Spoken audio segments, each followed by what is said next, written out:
Hello friends, welcome to SF classes.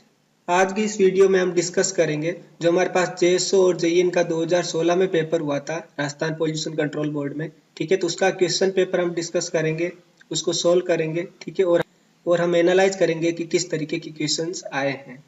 ठीक है, तो एसएफ क्लासेज एनवायरमेंट साइंस पर ऑनलाइन कोर्स लेके आई है जिसमें आपके पास कंप्लीट वीडियो लेक्चर्स है, इसके साथ साथ नोट्स है। और यदि आप ऑनलाइन परचेज करते हो तो आपके एड्रेस पर होम डिलीवरी भी की जाती है।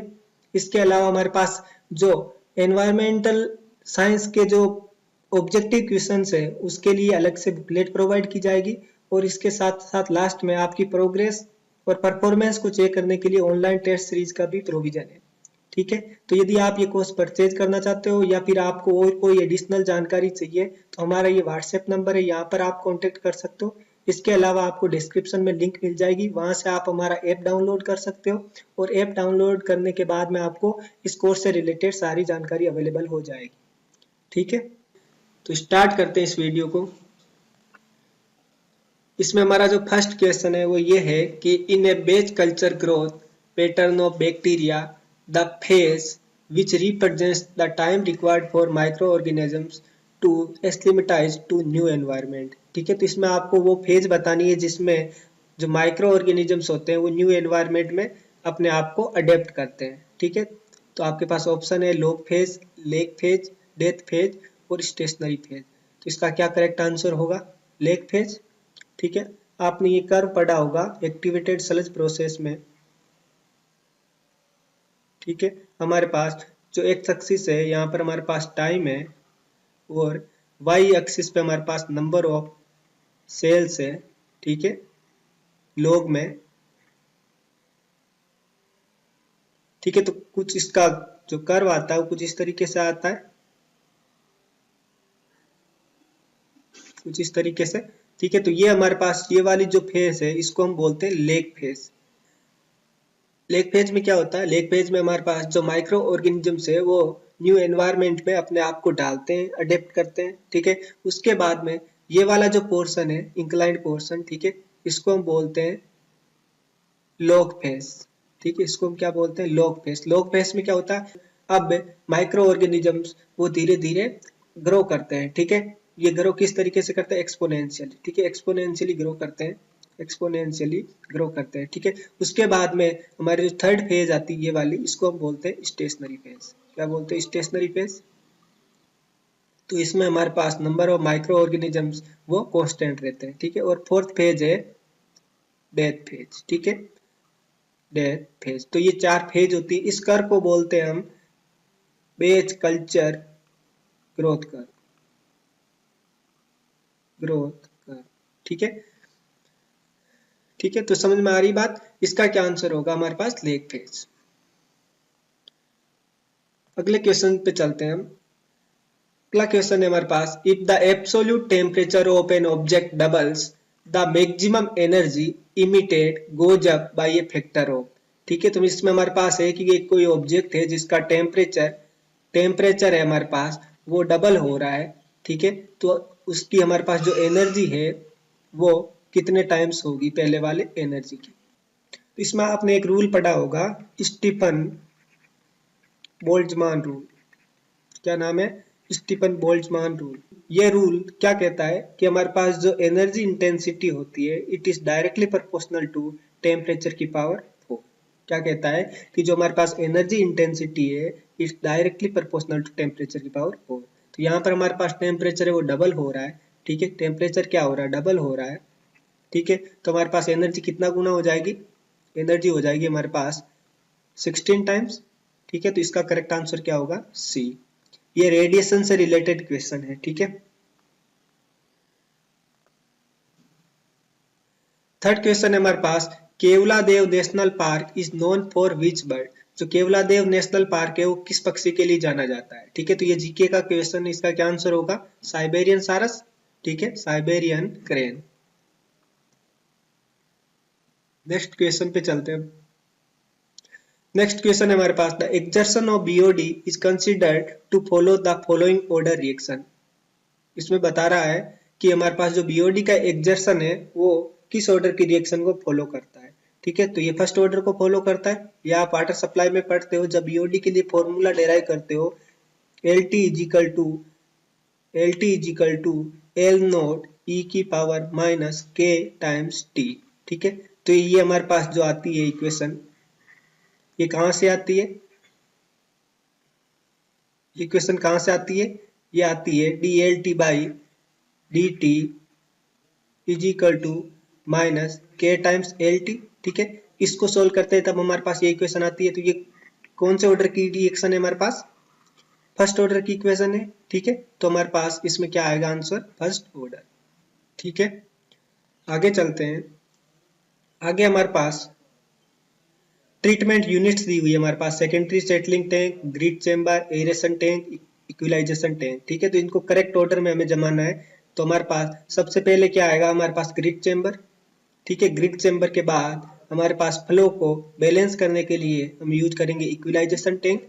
उसके बाद में हमारे पास आएगा एरेशन टैंक, और एरेशन टैंक के बाद में जो हमारे पास सॉलिड है उनको सेटल करने के लिए हमें क्या यूज करना पड़ेगा, एसएसटी, सेकेंडरी सेटलिंग टैंक या सेकेंडरी सेडिमेंटेशन टैंक। ठीक है, तो ये हमारे पास ऑर्डर है। तो ऑर्डर हो जाएगा B D C A, B D C A, option number D.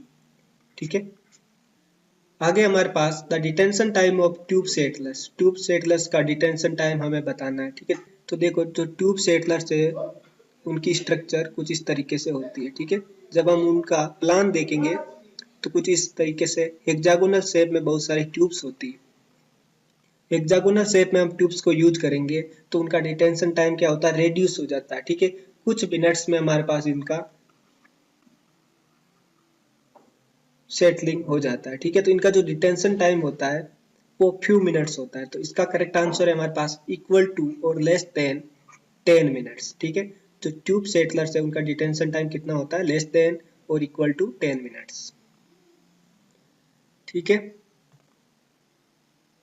Next question है हमारे पास, which of the following is not one of the criteria pollutants as per the list of USEPA. USEPA क्या है, United State environmental protection agency. ठीक है, तो जो यूएसईपीए है उसकी लिस्ट में, यूएसईपीए उसकी लिस्ट में हमारे पास टोटल 6 क्राइटेरिया पोल्यूटेंट्स, कितने हैं, 6 क्राइटेरिया पोल्यूटेंट्स।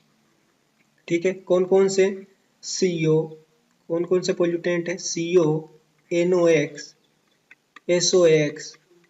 ठीक है, इसके अलावा पर्टिकुलेट मैटर, वीओसी, और क्या हमारे पास इसमें, लेड। ठीक है, तो ये हमारे पास टोटल 6 क्राइटेरिया पोल्यूटेंट्स। ठीक है, तो हमारे पास इसमें सल्फर डाइऑक्साइड भी है, लेड भी है, कार्बन मोनोऑक्साइड है, ये क्लोरीन है, ये नहीं है। ठीक है, तो ये हमारे लिए करेक्ट आंसर हो गया। ठीक है, एक बात बताओ, जो क्राइटेरिया पोल्यूटेंट्स होते हैं वो क्या होते हैं, क्राइटेरिया पोल्यूटेंट्स वो पोल्यूटेंट्स होते हैं जो हमारे पास स्टेट गवर्नमेंट है उसके द्वारा रेगुलेट किए जाते हैं। उनको रेगुलेट करना क्यों जरूरी है, क्योंकि वो हमारे पास हेल्थ, एनवायरमेंट और प्रॉपर्टी को डैमेज करते हैं। ठीक है, इसलिए उनको क्राइटेरिया पोल्यूटेंट्स की कैटेगरी में रखा गया है। ठीक है, आगे हमारे पास reduction of moisture content of sludge is achieved by. ठीक है, हमें यदि स्लज का मॉइस्चर कंटेंट को रिड्यूस करना है, ठीक है, स्लज के मॉइस्चर कंटेंट को रिड्यूस करना है तो कौन सा टेक्निक यूज करते हैं, ठीक है, तो हम क्या करते हैं, स्लज थिकनिंग। ठीक है, स्लज थिकनिंग में हमारे पास मॉइस्चर कंटेंट भी रिड्यूस हो जाता है और उसके साथ साथ हमारे पास वॉल्यूम है, जो हमारे पास स्लज का वॉल्यूम है वो भी रिड्यूस होता है। ठीक है, तो इसका करेक्ट आंसर क्या हो जाएगा, स्लज थिकनिंग। नेक्स्ट क्वेश्चन है, where in India was the first aerobic composting plant set up in 1982। ठीक है, इंडिया में हमारे पास फर्स्ट एरोबिक कंपोस्टिंग प्लांट जो सेटअप किया गया 1982 में, वो कहाँ पर सेटअप किया गया। ठीक है, तो ये फैक्चुअल क्वेश्चन है, इसमें हमारे पास करेक्ट आंसर क्या, मुंबई में सेटअप किया गया। ठीक है, आगे चलते हैं। आगे हमारे पास है कि in the waste water contains total Kjeldahl nitrogen that is TKN कितनी है, 30 मिलीग्राम पर लीटर। तो हमें बतानी है कि अल्टीमेट नाइट्रोजनस बीओडी कितनी होगी, ठीक है, मिलीग्राम O2 पर लीटर, ठीक है, तो हमें बताना है। तो आपने पढ़ा होगा कि जो नाइट्रोजनस बीओडी होती है वो लगभग होती है 4.57 मिलीग्राम ऑफ O2 पर मिलीग्राम ऑफ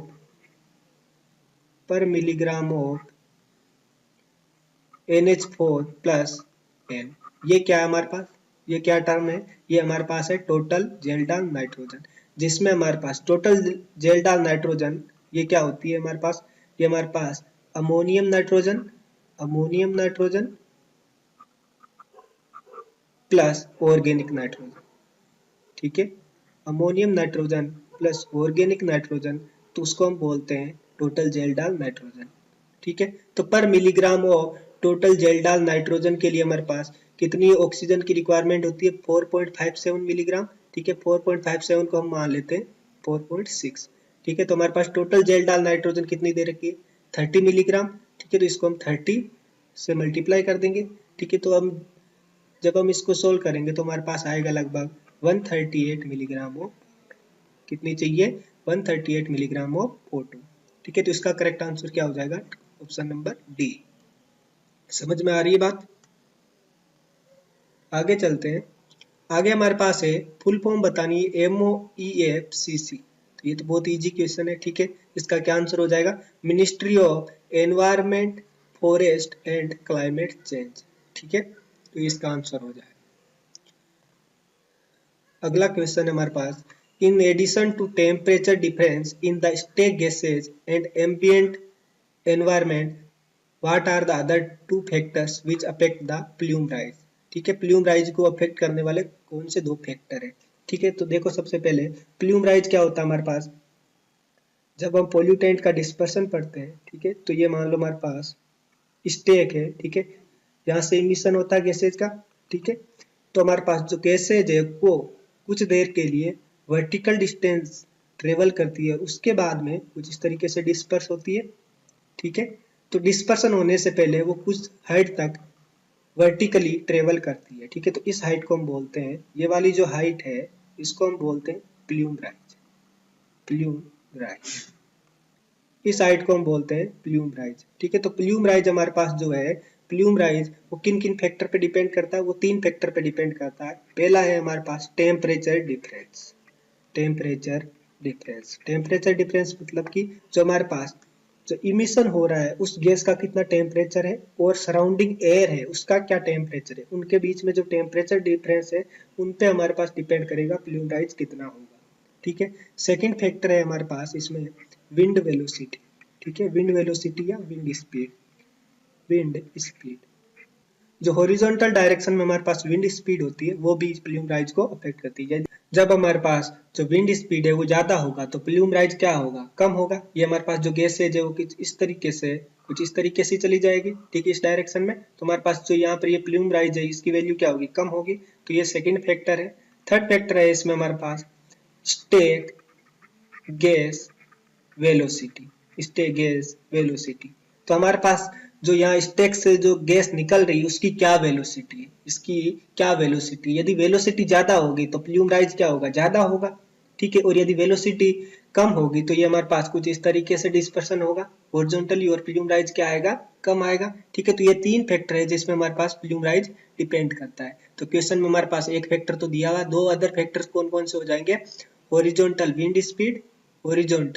विंड स्पीड और स्टेक एग्जिट वेलोसिटी, ठीक है। तो इस क्वेश्चन का हमारे पास करेक्ट आंसर क्या हो जाएगा, ऑप्शन नंबर सी, ठीक है। नेक्स्ट क्वेश्चन है हमारे पास, ये एप्टीट्यूड का है, ठीक है। तो इसमें दे रखा है कि a clock strikes once at 1 o'clock, twice at 2 o'clock, thrice at 3 o'clock, ठीक है। हमारे पास एक घड़ी है जो 1 o'clock पर एक बार स्ट्राइक करती है, ठीक है, 1 o'clock पर एक बार स्ट्राइक करती है, 2 o'clock पर 2 बार स्ट्राइक करती है, 3 o'clock पर 3 बार स्ट्राइक करती है। तो हमें बताना है कि हमारे पास 12 आवर्स में कितनी बार स्ट्राइक करेगी यदि ये 1 बजे से चालू होती है, ठीक है। तो 1 बजे से चालू होती है तो 1 बार करेगी, फिर 2 बजे 2 बार स्ट्राइक करेगी, 3 बजे 3 बार, तो इस तरीके से हमारे पास 12 आवर्स में, ठीक है, 12 आवर्स में जो हमारे पास 12th आवर्स है, ठीक है, उसमें हमारे पास 12 बार करेगी, तो टोटल कितनी बार करेगी, तो हमारे पास 1 से लेके 12 तक जोड़ दो, ठीक है। इसको सोल्व करोगे तो हमारे पास आंसर कितना आ जाएगा 78, ठीक है। तो इसका क्या करेक्ट आंसर हो गया, ऑप्शन नंबर डी। आगे चलते हैं। आगे हमारे पास सॉलिड वेस्ट मैनेजमेंट का क्वेश्चन है। इसमें पूछा है कि the maximum time required under hold collection system that is HCS is 4। सबसे ज्यादा टाइम किस में रिक्वायर होता है, ठीक है, सबसे ज्यादा टाइम की रिक्वायरमेंट किस में होती है, ठीक है, ओ फ्रूट में होती है, पिकअप में होती है, एट साइट होती है, या फिर हाउल में होती है, ठीक है। तो इसका करेक्ट आंसर होगा हाउल। हाउल में हमारे पास सबसे ज्यादा टाइम की रिक्वायरमेंट होती है, ठीक है। आगे चलते हैं। आगे हमारे पास the desirable effective size of sand in rapid sand filter. Rapid sand filter में हमारे पास इफेक्टिव साइज क्या होती है सेंड की, ये होती है हमारे पास 0.35 टू 0.6 mm, ये रैपिड सेंड फिल्टर में होती है। और स्लो सेंड फिल्टर में कितनी होती है 0.15 टू 0.35 mm, ठीक है। तो इसमें हमारे पास रैपिड सेंड फिल्टर में पूछा है, तो करेक्ट आंसर क्या हो जाएगा, option number C 0.45 to 0.6 mm, ठीक है। अगला क्वेश्चन है हमारे पास the velocity gradient required for coagulation is computed by relationship, ठीक है। तो जब हम कोगुलेशन का चैप्टर पढ़ते हैं तो उसमें हम वेलोसिटी का फॉर्मूला, वेलोसिटी ग्रेडियंट का फॉर्मूला निकालते हैं, ठीक है। फॉर्मूला क्या आता है हमारे पास, under root P by V into mu, ठीक है। म्यू हमारे पास है विस्कोसिटी, पी हमारे पास है पावर, और वी क्या है यहाँ पे वॉल्यूम, ठीक है। तो इसका करेक्ट आंसर क्या हो जाएगा, ऑप्शन नंबर सी, ठीक है। नेक्स्ट क्वेश्चन है हमारे पास the quantity of waste water received at the inlet of the associated waste water treatment plant varies with time of the day but the plant has fixed design value of waste water, therefore flow must be equalized before the biological treatment units. The sizing of equalization tank required is computed using hourly flow measurements and then drawing, ठीक है। तो इसमें बता रहा है कि हमारे पास जो वेस्ट वाटर फ्लो है, ठीक है, उसको बैलेंस करने के लिए हमें जो इक्वलाइजेशन टैंक लगाना होता है, तो उसकी साइजिंग किस कर्व को ड्रॉ करके हम पता लगाते हैं, ठीक है। तो इसका करेक्ट आंसर क्या होगा, मास फ्लो डायग्राम। कुछ इस तरीके का हमारे पास कर्व आता है, ठीक है। कुछ इस तरीके का मान लो अपने पास कर्व आता है, ठीक है। तो ये हमारे पास क्या हो गया, ये हमारे पास इनफ्लो कर्व हो गया, ये हमारे पास इनफ्लो कर्व हो गया, ठीक है। यदि हम एवरेज फ्लो की बात करें तो एवरेज फ्लो कुछ इस तरीके से होगा, स्ट्रेट लाइन में, ठीक है। तो ये हमारे पास इनफ्लो वर्सेज टाइम ग्राफ होता है, ठीक है, जिसको हम बोलते हैं मास फ्लो डायग्राम, ठीक है। इस मास फ्लो डायग्राम को यूज करते हुए हम इक्विलाइजेशन टैंक है जो उसका साइज डिसाइड करते हैं, ठीक है। तो इसका करेक्ट आंसर हो जाएगा मास फ्लो डायग्राम।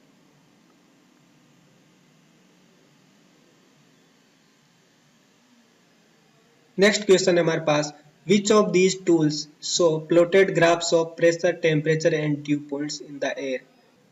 तो हमारे पास प्रेशर, टेम्परेचर और ड्यू पॉइंट्स को प्लॉट करने के लिए किस टाइप के ग्राफ का हम यूज करते हैं, ठीक है। तो इसका करेक्ट आंसर होगा थर्मोडायनेमिक्स डायग्राम, ठीक है।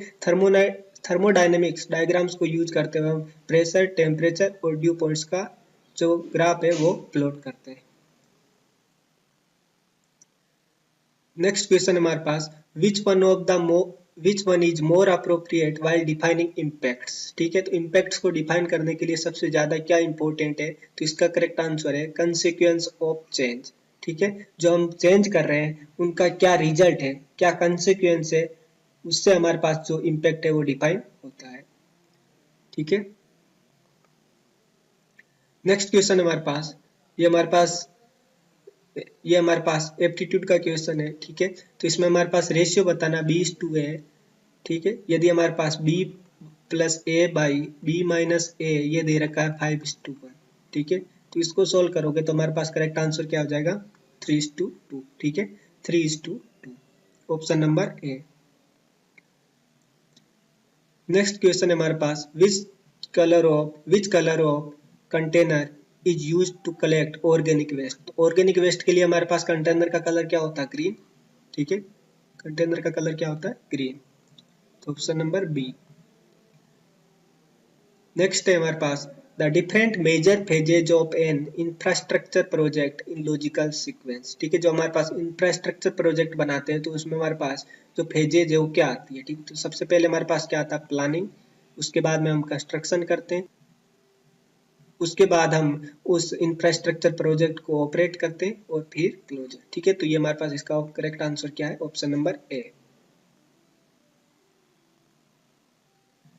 ठीक है, अगला हमारे पास है the direct exposure to which two chemicals in the hazardous waste can cause death. ठीक है, तो हमारे पास कौन से ऐसे दो केमिकल्स हैं जिनकी वजह से डेथ हो सकती है? ठीक है, तो हमारे पास इसमें करेक्ट आंसर है हमारे पास मरकरी और साइनाइड। ठीक है, ये बहुत ही ज्यादा हेजार्डियस केमिकल होते हैं जो हमारे पास डेथ का कारण बन सकते हैं। ठीक है, तो ऑप्शन नंबर सी इसका सही आंसर है।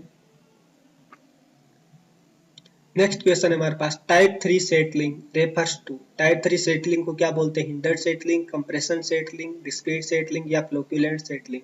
तो इसका करेक्ट आंसर क्या है? Hindered settling. ठीक है, तो जब हम सेटलिंग पढ़ते हैं तो उसमें हमारे पास टाइप्स आते हैं, 4 टाइप होते हैं, टाइप 1, टाइप 2, टाइप 3 और टाइप 4। ठीक है, 4 टाइप की सेटलिंग होती है। ठीक है, तो हमारे पास जो फर्स्ट टाइप की सेटलिंग उसको हम क्या बोलते हैं? Discrete settling. ठीक है, क्या बोलते हैं? डिस्क्रीट। फिर हमारे पास आता है फ्लोक्यूलेंट। फ्लोक्यूलेंट। फिर हमारे पास आता है जोन सेटलिंग या हिंडर्ड सेटलिंग। जोन सेटलिंग या हिंडर्ड सेटलिंग। और लास्ट में आता है हमारे पास कंप्रेशन सेटलिंग। ठीक है, तो इसमें हमारे से पूछा है थर्ड टाइप की जो सेटलिंग होती है उसको हम जोन या हिंडर्ड सेटलिंग बोलते हैं। तो ऑप्शन नंबर ए इसका करेक्ट आंसर है। नेक्स्ट क्वेश्चन है हमारे पास corrosive hazardous waste have the following characteristics. A liquid that corrodes the steel at a rate greater than mm per year at temperature। ठीक है, तो जो हमारे पास जो हेजार्डियस वेस्ट होता है, हेजार्डियस हेजार्डियस वेस्ट होता है, उसकी कुछ प्रॉपर्टीज होती है। ठीक है, एक हम देखते हैं उसकी रिएक्टिविटी। ठीक है, दूसरा हम देखते हैं कोरोजन। तीसरा हम देखते हैं इसमें इग्निटिबिलिटी। ठीक है, तो इसमें हमारे पास कोरोजन के रेस्पेक्ट में ये प्रोविजन है कि हमारे पास यदि हमारे पास जो लिक्विड है वो स्टील को at a rate greater than 6 at a rate greater than 6.35 mm per year. ठीक है, इस रेट से कोरोड करता है एट टेम्परेचर 55 डिग्री सेंटीग्रेड, तो हम उसको बोलेंगे कि वो हमारे लिए क्या है? कोरोसिव हेजार्डियस वेस्ट है। ठीक है, तो इसका करेक्ट आंसर क्या होगा? 6.35 mm और at temperature of 55 degree Celsius. ठीक है, तो ये इसका करेक्ट आंसर है। आगे चलते हैं।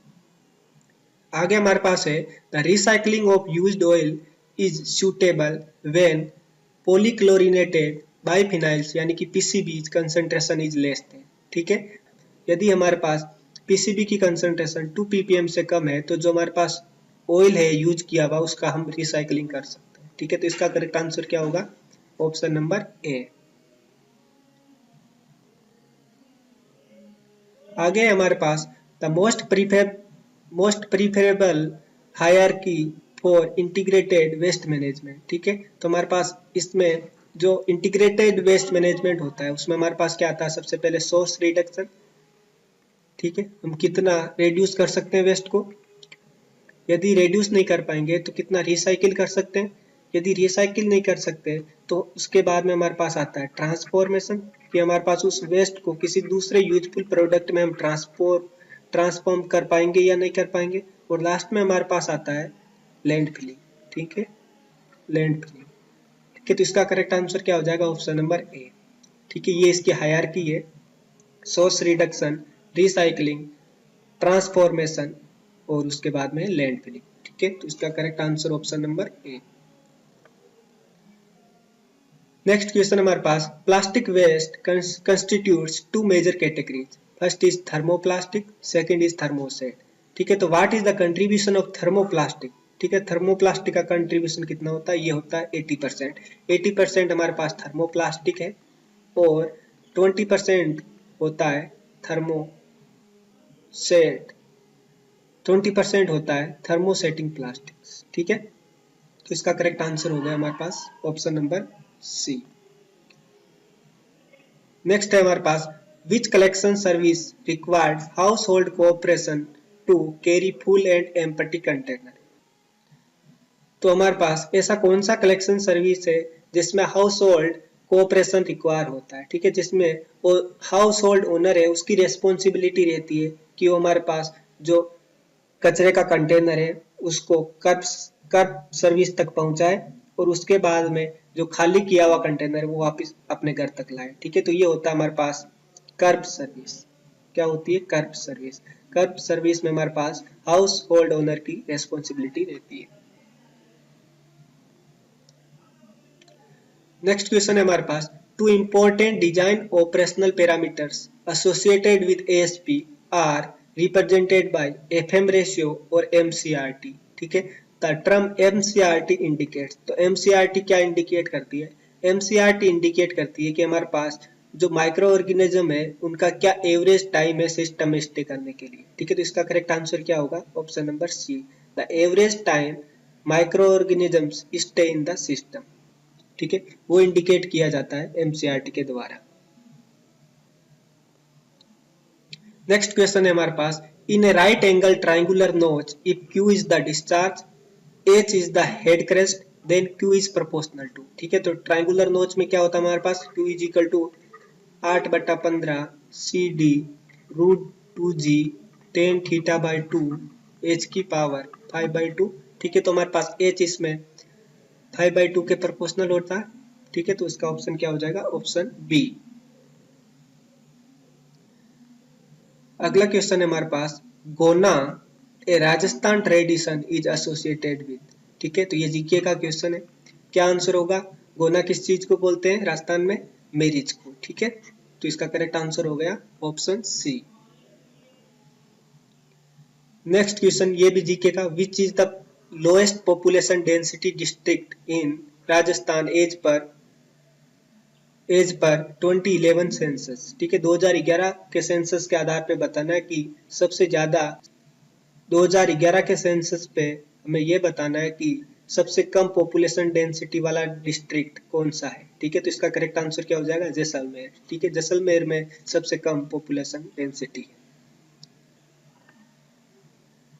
नेक्स्ट क्वेश्चन है हमारे पास, minimum thickness of plastic carry bags according to the plastic waste management rules 2016 is. ठीक है, तो हमारे पास जो मिनिमम थिकनेस होती है T minimum plastic carry bags की, ठीक है, वो हमारे पास होती है 50 माइक्रोन। कितनी होती है, 50 माइक्रोन। ठीक है, तो ये हमारे पास एक मैनुअल है प्लास्टिक वेस्ट मैनेजमेंट रूल्स 2016 का, तो उसमें आप देखोगे तो ये प्रोविजन है कि मिनिमम थिकनेस है वो कितनी होनी चाहिए, 50 माइक्रोन। ठीक है, ऑप्शन नंबर ए। नेक्स्ट है हमारे पास, the end products of aerobic and anaerobic biological processes contain one common constituents, this common end product in aerobic and anaerobic process. जब हम एरोबिक और अनएरोबिक बायोलॉजिकल ट्रीटमेंट करते हैं तो हमारे पास गैसेस निकलती है। ठीक है, तो इसमें बताना कि ऐसी कौन सी गैस है जो एरोबिक और अनएरोबिक दोनों प्रोसेस में निकलती है। ठीक है, तो ये हमारे पास क्या होती है, CO2। ठीक है, तो इसका करेक्ट आंसर क्या हो जाएगा, ऑप्शन नंबर डी। ठीक है, नेक्स्ट क्वेश्चन है हमारे पास, which of the following statement is false. ठीक है, तो फर्स्ट ऑप्शन है, high value of relative humidity implies a low temperature dew point. सही है एकदम। ठीक है, हमारे पास यदि रिलेटिव ह्यूमिडिटी ज्यादा होगी तो ड्यू पॉइंट का टेम्परेचर क्या होगा, कम होगा। कम टेम्परेचर पर ही हमें ड्यू पॉइंट मिल जाएगा। ठीक है, तो ये ऑप्शन तो सही है। दूसरा हमारे पास, water evaporates when air is cooled to its dew point. ठीक है, ये गलत है। ठीक है, गलत क्यों है, क्योंकि हमारे पास जब एयर को ड्यू पॉइंट पे कूल करते हैं तो वाटर इवेपोरेट नहीं होता, यहाँ पर क्या होता है, कंडेंस होता है। ठीक है, तो ये गलत है और हमसे पूछा कि कौन सा स्टेटमेंट गलत है, तो ऑप्शन क्या हो जाएगा, ऑप्शन बी। नेक्स्ट क्वेश्चन है हमारे पास, if a city has a population of 5 lakh and another city has a population of 50 lakh, then in the city with higher population solid waste generation per person is usually। ठीक है, तो इसका आप बताओ answer मेरे को क्या होगा। यदि एक सिटी की पॉपुलेशन 5 लाख है और दूसरी सिटी की पॉपुलेशन 50 लाख है, ठीक है, तो जो 50 लाख वाली सिटी है उसमें हमारे पास वेस्ट जनरेशन पर कैपिटा क्या होगा, बराबर होगा या ज्यादा होगा। ठीक है, तो इसका करेक्ट आंसर क्या होगा, करेक्ट आंसर है हायर होगा। ठीक है, वेस्ट जनरेशन हायर होगा। हायर क्यों होगा, क्योंकि हमारे पास यदि ये 50 लाख पॉपुलेशन की सिटी है, ठीक है, तो ये हमारे पास कुछ डेवलप्ड है तो यहाँ पर जो लोग रहते हैं उनका जो लिविंग स्टैंडर्ड है वो भी ज्यादा होगा। जब लिविंग स्टैंडर्ड किसी सिटी में ज्यादा है तो इसका मतलब वहां पर वेस्ट जनरेशन भी ज्यादा होता है। ठीक है, तो ये एक थंब रूल है कि यदि अपने पास किसी सिटी की पॉपुलेशन बढ़ रही है तो जो हमारे पास solid waste generation per capita होता है वो क्या होता है, ज्यादा होता है। ठीक है, तो इसका ऑप्शन क्या हो जाएगा, ऑप्शन नंबर ए।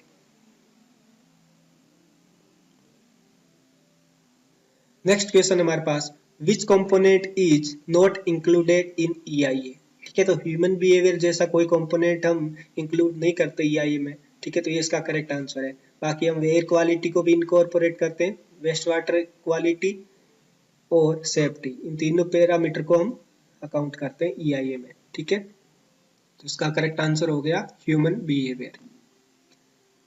नेक्स्ट है हमारे पास, for arriving at settling velocity of discrete spherical particles Stokes law is applicable for the range of Reynold number. ठीक है, तो हमारे पास जो स्टोक्स लॉ को अप्लाई करने के लिए हमारे पास रेनॉल्ड नंबर कितनी होनी चाहिए, लेस देन 1 होनी चाहिए, लेस देन 1 होनी चाहिए। ठीक है, ये हम वाटर सप्लाई में पढ़ा था। और वाटर सप्लाई के अलावा जब मैंने आपको एयर पोल्यूशन का चैप्टर स्टार्ट किया था तब मैंने बताया था कि हमारे पास जो रेनॉल्ड नंबर होती है वो क्या होती है, रो we D by mu.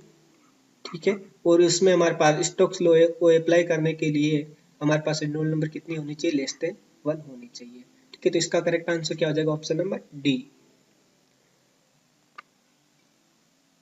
Next है हमारे पास, what is dry adiabatic lapse rate in degree Celsius per kilometre. ठीक है, तो हमारे पास जो ड्राई एडियाबेटिक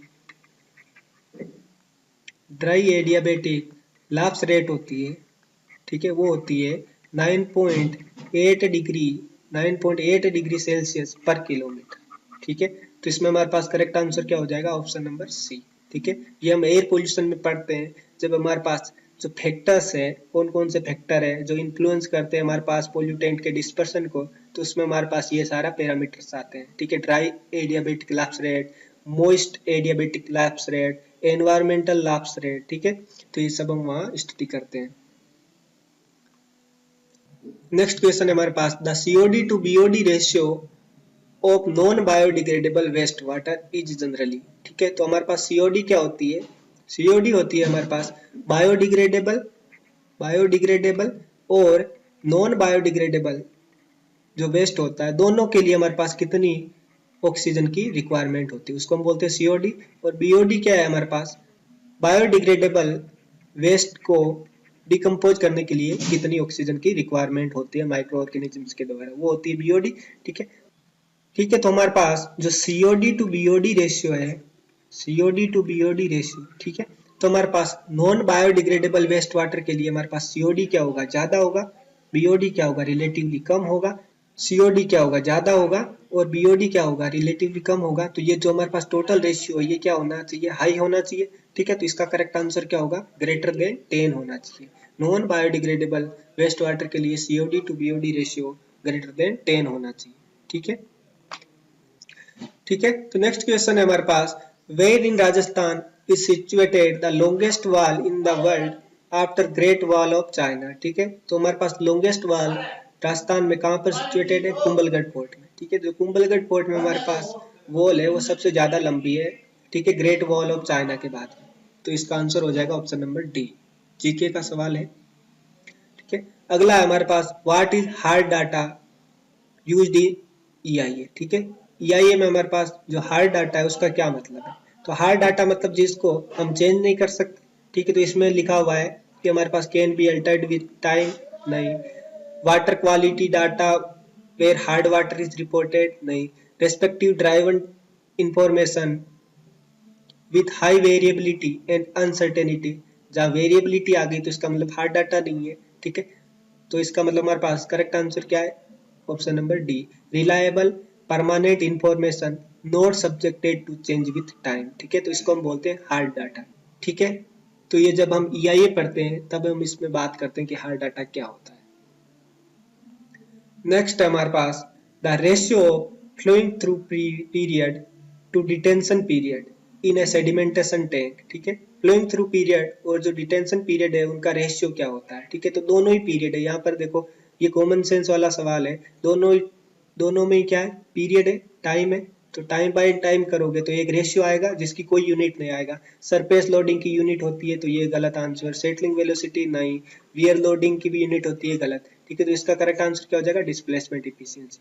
जो डिस्प्लेसमेंट इफिशियंसी होती है ND, वो होती है हमारे पास flowing through period, flowing through period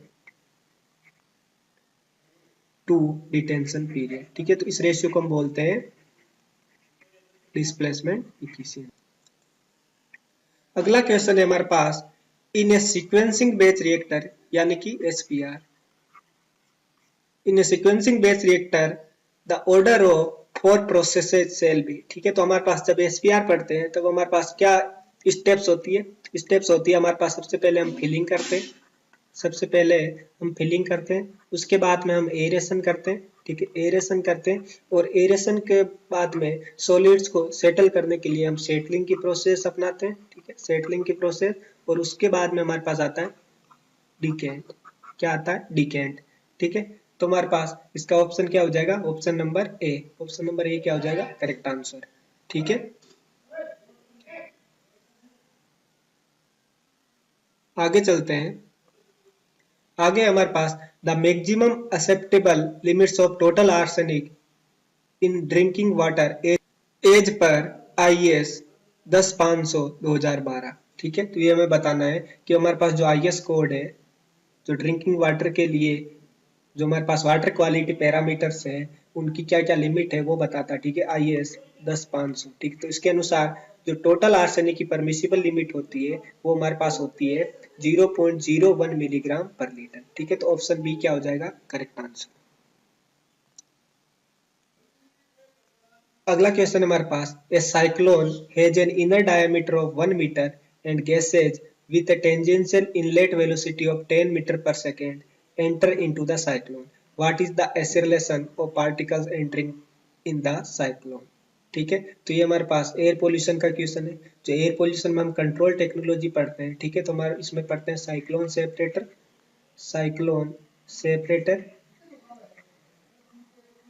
separators, ठीक है। तो साइक्लोन सेपरेटर्स में हमारे पास जो फोर्स होता है वो कितना होगा, M×A, और जो कि होता है हमारे पास mv²/r, क्या होता है mv²/r। तो यहाँ पर एक्सीलरेशन पूछा है, यहाँ पर क्या पूछा है एक्सीलरेशन, तो ये हो गया हमारे पास v²/r। v कितना दे रखा है 10 मीटर पर सेकेंड, तो 10 का स्क्वायर डिवाइड बाई, यहाँ पे आपको डायमीटर दिया हुआ 1 मीटर, ठीक है, डायमीटर दिया हुआ 1 मीटर, तो रेडियस कितनी हो जाएगी 1/2, ठीक है। तो ये हमारे पास आंसर कितना आ जाएगा 200 मीटर पर सेकेंड स्क्वायर, ठीक है। तो इसका करेक्ट आंसर हो जाएगा ऑप्शन नंबर सी। अगला क्वेश्चन हमारे पास one of the main tourist destination with renowned architecture that is Ranakpur temple is situated in which district. जो हमारे पास रणकपुर टेम्पल है वो कौन से डिस्ट्रिक्ट में है, ठीक है। तो रणकपुर टेम्पल कहाँ पे है हमारे पास, पाली में, ठीक है। तो ये जीके का सवाल है, इसका क्या आंसर हो जाएगा पाली, ठीक है। तो आज के वीडियो में हम इतना ही डिस्कस करेंगे, बाकी के जो क्वेश्चन है वो हम नेक्स्ट क्लास में डिस्कस करेंगे, ठीक है। Thank you.